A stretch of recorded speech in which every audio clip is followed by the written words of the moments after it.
ठीक है, 40 रुपए उसके लिए उनको पे करने थे, वो भी आप लोगों से लिए, ठीक है। और 40 रुपए पे उन्होंने शो का टाइम लेट करके, मुझे लेट करके, बाकी तमाम चीजें लेट करके, वो आधा घंटा 40 रुपए पे लड़ते रहे कि तुम होते कौन हो मुझसे मांगने वाले। ये आपकी इजाजत से उसकी कहानी मैं सुनाता हूँ। नाज़रीन, आपने देखा होगा कि टेलीविजन के ऊपर हमारे वज़ीर ख़जाना आते हैं, मिफ्ता इस्माइल साहब, और आके रोते हैं कि जी हमारे मुल्क में सैलाब आ गया, हमारे पास है कुछ नहीं, हम हेल्प नहीं कर पा रहे। मुसद्दिक मलिक साहब आके टेलीविजन के ऊपर कहते हैं हमारे पास जहर खाने के पैसे नहीं हैं, हमारा मुल्क दिवालिया होने के करीब पहुंचा हुआ है, नई गाड़ियां आ जाती हैं लोगों के लिए। मुझे शौक तब लगता है, एक नोटिफिकेशन अभी स्क्रीन के ऊपर देखेंगे, मुझे शौक तब लगता है कि इस मुल्क में कितने बड़े बड़े ड्रामेबाज हैं कि इनकी कैबिनेट जो 173 की हुकूमत, 173 मेंबरान पे मुश्तमिल हुकूमत है, उसमें 76 के करीब उन्होंने वजीर बना दिए। में 25-26 लोग ऐसे हैं कि जिनके पास पोर्टफोलियो को नहीं फिर भी वजीर हैं। और उसके ऊपर रोने की बात, उसके ऊपर दुख की बात यह है कि एंड में कहानी खत्म कहां पे होती है कि एक नोटिफिकेशन कर दिया जाता है हुकूमत की जानिब से कि तमाम मेंबरान असेंबली जो हैं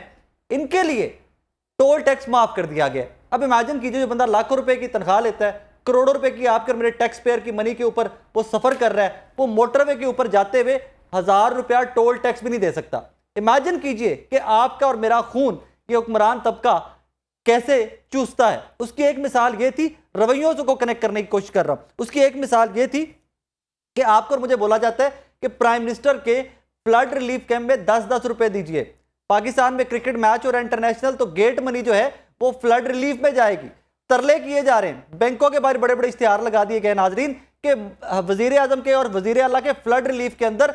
मैक्सिमम पैसे दीजिए। जरा स्क्रीन के ऊपर देखिए, मिफ्ता इस्माइल जो बिलियनर है हिमसेल्फ, वो आके स्क्रीन के ऊपर आपके और मेरे सामने टसले बहाते हैं कि जी सैलाब जदगान, मुल्क दिवालिया होने जा रहा है, हम लुट गए, हम मर गए। लेकिन इन लोगों को तब शर्म नहीं आती कि जब ये अपना 1000 रुपया जो टोल टैक्स है वो भी माफ करवाते हैं। आपको और मुझे क्या माफ है? उसकी लॉजिक, आप किसी मेंबर से बात किया, मेरी कुछ लोगों से बात हुई तो उन्होंने एक लॉजिक बड़ी अजीब सी मुझे दी कि यार देखो, अब मेंबरान असेंबली हमारा हक है। मैंने कहा जी अगर आप मेंबरान असेंबली हैं तो वही पाकिस्तान का शनाख्ती कार्ड मेरे पास है, मेरा भी हक है, मेरा भी टोल टैक्स माफ करवा दे, फिर मेरे भी तमाम जो प्रिविलेजेस आपके पास है, क्योंकि मेरे वोट से मेंबर बने ना आप लोग, तो वो तमाम प्रिविलेजेस मुझे भी दे रही है। देखिए नहीं जी हम तो इलेक्ट होके आए हैं। तो मैंने कहा भाई मेरे वोट से इलेक्ट होके आए हो ना, तुम्हें तो तनख्वाह सरेंडर करनी चाहिए, तुम्हें तो अपनी तनख्वाहें उठा के फ्लड रिलीफ कैंप के अंदर देनी चाहिए, और तुम उल्टा टोल टैक्स माफ करवा रहे हो, तुम उल्टा विदाउट पोर्टफोलियो 26-26 वजीर रख रहे हो, तुम उल्टा नई गाड़ियां ले रहे हो, तुम उल्टा बिजली के बिल माफ करवा रहे हो। जब आम आदमी का जिसकी तनख्वाह 20,000 रुपए है, 50,000 बिल आ रहा है, तुम लोग वहां पे आके बिजली के बिल माफ करवा रहे हो। तुम जब मोबाइल फोन के लोगों के खर्चे, जो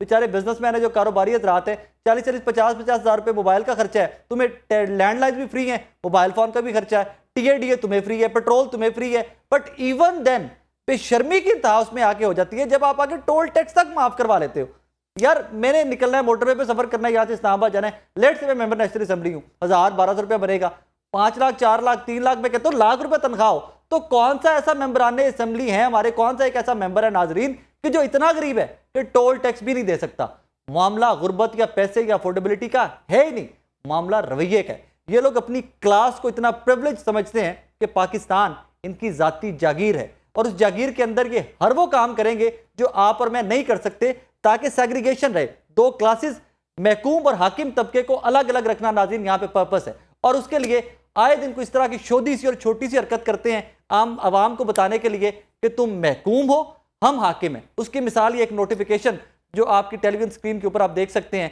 कि जी तमाम मेंबरान असेंबली जो हैं आइंदा से उनका टोल टैक्स माफ होगा। Anyways I am waiting on the day कि कोई ऐसा दिन आए कि जिस दिन बैठकर इनके तमाम लोगों को वो तमाम टीएडीएस, वो तमाम सहूलियात जो हैं उनके ऊपर ये आंसरेबल हो जाए कि भाईजान वोट हमारे, हम लोग तुम्हें असेंबलियों में भिजवाते हैं, हमें उल्टा सहूलियात देने के बजाय सारी की सारी सहूलियात जो है आप लोग खुद लेते हैं। साशा, ये जब नोटिफिकेशन पढ़ा मैंने, मुझे बड़ा ऑड सा लगा, ये सारा कुछ तो आपको और मेरे लिए था ना रिलीफ, तो और वो रिलीफ अपने लिए लेके बैठे हुए। वो लोग होते हैं साकिब, मुझे बड़ी हैरत से कहना पड़ता है कि कुछ देर पहले मेरे दफ्तर में, हाँ, ठीक है, आए कुछ हमारे हुक्मरान, कुछ मिनिस्टर थे, उनका नाम लूँ मुझे लगता है कि वो नहीं ठीक रहेगा, ठीक है। वो आए तो उनको गाड़ी पार्किंग के लिए वेले में जगह देनी थी, ठीक है, ठीक है, 40 रुपए उसके लिए उनको पे करने थे, वो भी आप लोगों से लिए, ठीक है। और 40 रुपए पे उन्होंने शो का टाइम लेट करके, मुझे लेट करके, बाकी तमाम चीजें लेट करके, वो आधा घंटा 40 रुपए पे लड़ते रहे कि तुम होते कौन हो मुझसे मांगने वाले, तुम्हारी औकात क्या है? प्रॉब्लम सिर्फ प्रिविलेज का है, ये हाकिम और महकूम का प्रॉब्लम है। और ये ज़हनी तौर पर गरीब हमारे जो हुक्मरान हैं, ठीक जिस है। तरह नाज़रीन साशा बता रही हैं कि 40 रुपए के पीछे एक मिनिस्टर साहब जो है उन्होंने अच्छा खासा टाइम ज़ाया कर दिया कि मैं एक मिनिस्टर हूं, तुमने मेरे से 40 रुपए मांग कैसे लिए पार्किंग के। अब जरा रवैया देखिए कि कितनी गुर्बत इन लोगों के ज़हन, कितने पस्त और कितने कुंद ज़हन लोग हैं ये कि 40 रुपए के ऊपर वहाँ वक्त ज़ाया कर दिया जिसका आधा घंटा बाकी पैनल बैठा रहा। एंड में मैं क्या कहूँ, सिर्फ ये कह सकता हूँ कि अल्लाह पाक वो दिन लेके आए कि हम मॉरली इतना एलिवेट हो जाएं कि हमें इस तरह की घटिया, इस तरह की छोटी हरकत करते हुए हमारे मेंबरान असेंबली को खुद से शर्मिंदगी हो कि नहीं यार, गरीब मुल्क है जहाँ पे बाकी लोग अफोर्ड कर सकते हैं, दे सकते हैं, तो हम तो फिर मेंबरान असेंबली है, सारे वेल टू डू फैमिली से आते हैं, हमें इनके ऊपर बल्कि उल्टा टैक्स होना चाहिए। अगर आप और मैं जहाँ पे टोल टैक्स 1000 देते हैं, इनको 2000 देना चाहिए। रीजन ये कि आप पेट्रोल भी तो फ्री ले रहे हो, गाड़ी भी तो सरकारी में सफर कर रहे हो, और वो सारा टैक्स पेयर मेरे पैसों से आप सफर कर रहे हो। सर प्रॉब्लम कहाँ पे है, मैंने नादरा से बड़ी डिटेल में इस पे बात की, उन्होंने जो मुझे इसकी इन्फॉर्मेशन दी है, भाई हमारे पास 2 कैटेगरीज है, ख्वाजा सराओं की, एक पेरेंटल है एक नॉन पेरेंटल है, जो फैमिली के साथ रह रहे हैं, जो फैमिली के बगैर रह रहे हैं। वहाँ पे जब वो नादरा के पास जाएंगे शनाख्ती कार्ड बनवाने, तो जो पेरेंट्स हैं उनका अंगूठा लगेगा जो वालिदैन के साथ रह रहे हैं। दूसरी कैटेगरी में जो है गुरु का अंगूठा लगेगा। सर प्रॉब्लम कहाँ पे है इसके अंदर कि कैसे एक ख्वाजा सरा, जिस तरह इसके ऊपर बहस स्टार्ट हो गई कि मर्द मर्द से शादियां करेगा, औरत औरत से शादियां करेगा। सर कंफ्यूजन मेरे जैसे लोगों को उसके ऊपर है कि ख्वाजा सराओं का बिल है, इसमें आम लोग कैसे इन्वॉल्व हो गए कि मर्द मर्द से शादी करेगा, औरत औरत से शादी करेगी। अच्छा ठीक है, मैं आपको समझा देता हूँ जी प्लीज। देखिए, इसकी जो ट्रांसजेंडर की तारीफ की गई है तो उसमें 3 कैटेगरीज में इनकी तारीफ की गई। नंबर 1, ट्रांसजेंडर वो है जिसके आज़ा के अंदर इबहाम है, इसको इंटरसेक्स कहते हैं, ठीक है, ये है हकीकी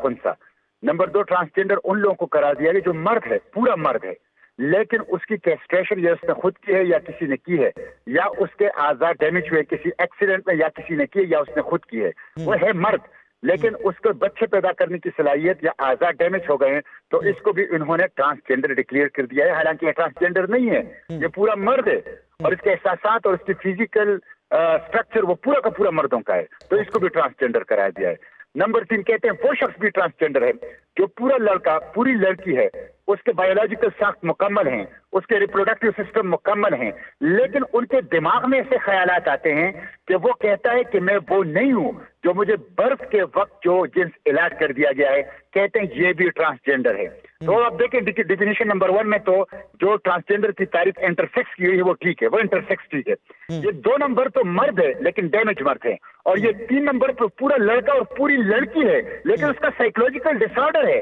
उनका दिमागी मसला है, वो बायोलॉजिकली एक है, उसका रिप्रोडक्टिव सिस्टम ठीक है, उसके आज़ा बिल्कुल सही सलामत हैं, लेकिन उसको ऐसे ख्यालात आते हैं तो कहते हैं ये ट्रांसजेंडर है। एक तो डिफिनेशन में डंडी मारी गई, फिर इसी ट्रांसजेंडर को self perceived gender identity permit किया गया, यानी अपनी मर्जी की सिंफी शनाख्त इख्तियार करने की इजाजत। आपने पूरे मर्द और पूरी औरत को पहले ट्रांसजेंडर डिक्लेयर किया, फिर उसको ये इख्तियार दिया कि वो नादरा के पास जाए, वहां पे वो अपने आप को लड़का लिखवाए या लड़की लिखवाए, ये उसको आपने इख्तियार दे दिया है। अच्छा, नादरा से मैंने भी आज पूछा, आज मेरी नादरा हेडक्वार्टर में डिटेल मीटिंग हुई, उनके 5-6 जो कंसर्न ऑफिशियल है उनसे, वो कहते हैं कि हमारे पास ये मौजूद है ऑप्शन कि कोई बंदा आता है हमें कहता है लड़का हो या लड़की हो, लेकिन वो कहता है मुझे ख्यालात ऐसे आते हैं तो मुझे आप एक्स मेल या एक्स फीमेल में, फर्ज करें वो लड़का है,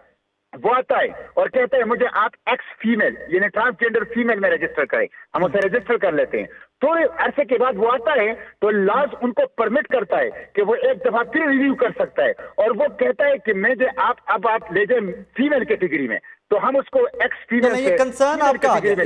आपका मुझे समझ आ गया।